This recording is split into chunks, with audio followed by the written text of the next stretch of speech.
Guys सोचो एक 25 साल का लड़का जिसने ऑनलाइन बिजनेस करके 25 मिलियन डॉलर्स की नेटवर्थ जनरेट की। इंडियन रुपीस में अगर मैं बात करूं तो अराउंड 220 करोड़ रुपीस। आज हम बात करें ईमान गाजी के बारे में, एक सेल्फ मेड मल्टी मिलियनियर जिसने दुनिया को बताया कि ऑनलाइन बिजनेस करके भी बहुत सारा पैसा कमाया जा सकता है।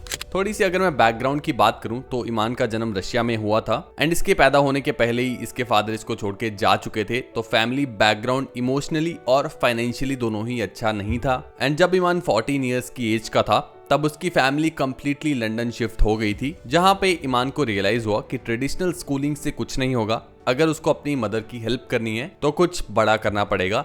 एंड वहीं से 15 इयर्स की एज में उसने अपना पहला बिजनेस स्टार्ट किया। तो 2015 में इंस्टाग्राम काफी ज्यादा बूम हो रहा था, मोटिवेशनल पेजेस और फिटनेस पेजेस बहुत ही ज्यादा ग्रो कर रहे थे एंड यहीं पे ईमान का पहला बिजनेस स्टार्ट होता है, जहां पे वो इंस्टाग्राम पेजेस को बाय करता था, पेजेस पे फॉलोअर्स को बढ़ाता था, ब्रांड्स को प्रमोट करता था और उसके बाद उसी अकाउंट को सेल कर देता था। तो इस बिजनेस की स्टार्टिंग में जो पहला इंस्टाग्राम अकाउंट ईमान ने बेचा वो 1000 यूरोज में बेचा था, लेकिन ये बिजनेस को ज्यादा टाइम तक चला नहीं। एक गलत डील हुई जिसमें सारा पैसा ईमान का लूज हो गया, लेकिन इस बिजनेस से उसे सीखने को काफी कुछ मिला as a 15 year old kid. तो पहला बिजनेस बंद होने के बाद ईमान का इंटरेस्ट फिटनेस में थोड़ा थोड़ा आने लगा एंड इसी को उसने एक मनी मेकिंग मशीन में बदला, अपने दोस्तों के पेरेंट्स को फिटनेस ट्रेनिंग देके। यहाँ से जो थोड़ा बहुत पैसा आया उस पैसे को यूज करके ईमान ने अपना पहला कैमरा खरीदा। क्योंकि अब उसके पास कैमरा था तो उसने लोकल फुटबॉल क्लब्स को अप्रोच किया उनके लिए कंटेंट क्रिएट करने के लिए और पूरे सोशल मीडिया को मैनेज करने के लिए। एंड यहाँ से उसके पास पहला पेमेंट आता है 300 यूरोज का। धीरे धीरे क्लाइंट्स बढ़ने लगे और ये नंबर पहुंच गया 4000 यूरोज।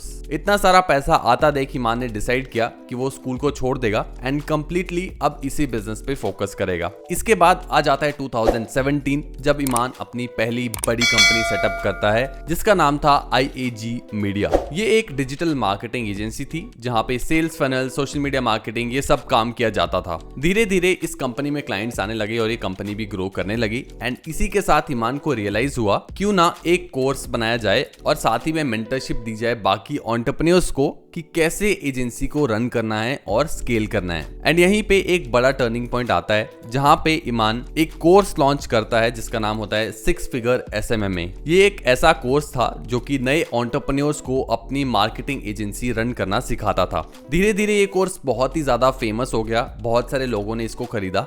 सिर्फ एक साल के अंदर अंदर ईमान ने सिर्फ कोर्सेज से 5.4 मिलियन डॉलर्स का रेवेन्यू किया एंड ये एक बहुत ही बड़ा टर्निंग पॉइंट था ईमान की लाइफ में। IAG मीडिया और SMMA कोर्स की सक्सेस के बाद 2019 में ईमान ने एक और स्टार्टअप लॉन्च किया जिसका नाम था growyouragency.com। ये एक ई-लर्निंग प्लेटफॉर्म था जहां पे नए एंटरप्रेन्योर्स को स्टेप बाय स्टेप सिखाया जाता था कि बिजनेस को स्टार्ट कैसे करना है और ग्रो कैसे करना है। एंड 2019 में ही ईमान ने गाजी नाम का एक आईवियर ब्रांड भी शुरू किया जिसमें उसने ब्लू लाइट ब्लॉकर, चश्मे और कैजुअल अपैरल बेचा।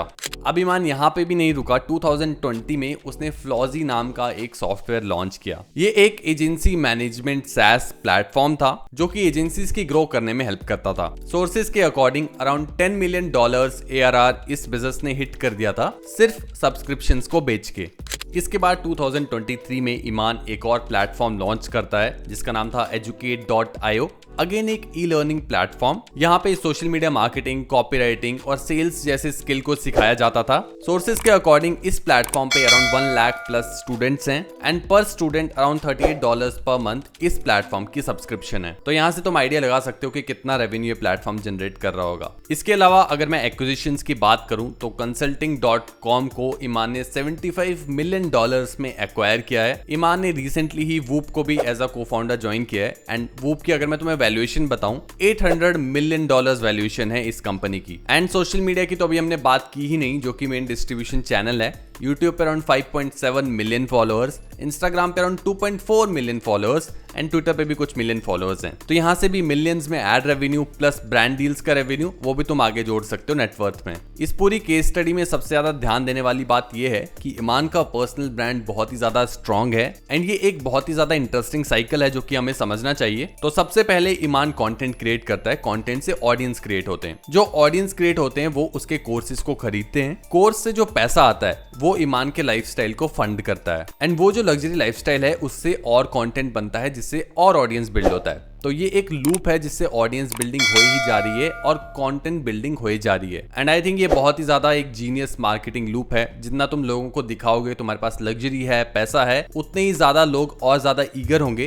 तुम्हारे कोर्सेज को बाय करने के लिए, क्योंकि उन्हें भी वही लाइफस्टाइल चाहिए। अब लाइफस्टाइल की बात कर लें तो ईमान की सबसे पहले कार कलेक्शन की बात कर लेते हैं। सबसे पहले आती है रोल्स रॉयस जिसकी वैल्यू है अराउंड $750,000। उसके बाद आती है रेंज रोवर जिसकी value around $150,000, Maybach limited edition जिसकी वैल्यू अराउंड $200,000 एंड लास्ट में फरारी जो कि उसने अपने दोस्त को कैजुअली गिफ्ट कर दी थी जिसकी value again millions of dollars है। तो अराउंड $3.2 मिलियन प्लस की ओवरऑल कार कलेक्शन। इसके अलावा अगर हम रियल एस्टेट और घर की बात करें तो अराउंड $10 मिलियन का एक घर दुबई में एंड अराउंड $2.8 मिलियन का mention south Africa Cape Town में। अब इतनी बड़ी सक्सेस स्टोरी है तो कंट्रोवर्सीज तो होंगी एंड यहीं पे हमारे पास आती है अदर साइड ऑफ रियलिटी। तो कुछ सोर्सेज के हिसाब से ईमान की स्कूलिंग प्राइवेट स्कूल से हुई थी जिसकी फीस काफी ज्यादा थी एंड वो सारी फीस उसके स्टेप फादर देते थे। तो जैसे ईमान अपने आप को गरीब दिखाता है और रैग्स टू रिचेस की स्टोरी दिखाता है वो सच नहीं है, सिर्फ एक मार्केटिंग स्टंट है सोशल मीडिया पे सिंपैथी गेन करने के लिए। उसके बाद आती है ईमान की IAG मीडिया कंपनी जो कि 1 साल के अंदर अंदर बंद हो गई। ईमान के हिसाब से ये कंपनी बहुत ही ज्यादा सक्सेसफुल थी लेकिन कंपनी के डॉक्यूमेंट्स, फाइनेंशियल स्टेटमेंट्स ऐसा नहीं दिखाती, बहुत ही कम पैसा इस कंपनी ने कमाया था। एक और कंट्रोवर्सी ईमान के NFT प्रोजेक्ट को लेके भी हुई। इस प्रोजेक्ट को ईमान ने काफी ज्यादा प्रमोट किया था, सेल किया था। इस NFT को लोगों ने $4,500 दे के खरीदा लेकिन अभी इस NFT की करंट वैल्यू अराउंड $23 ही बची है एंड ऐसी ही और बहुत सारी कंट्रोवर्सीज हैं, अलग अलग साइड्स हैं। लेकिन ये बात तो सच है कि ईमान एक मल्टी मिलियनियर है, लेकिन ये बात भी सच है कि मोस्ट ऑफ द इनकम जो ईमान की आती है वो कोर्सेज सेल करके ही आती है। मुझे कमेंट सेक्शन में बताना तुम्हारे क्या थॉट्स हैं ईमान गाजी को लेके।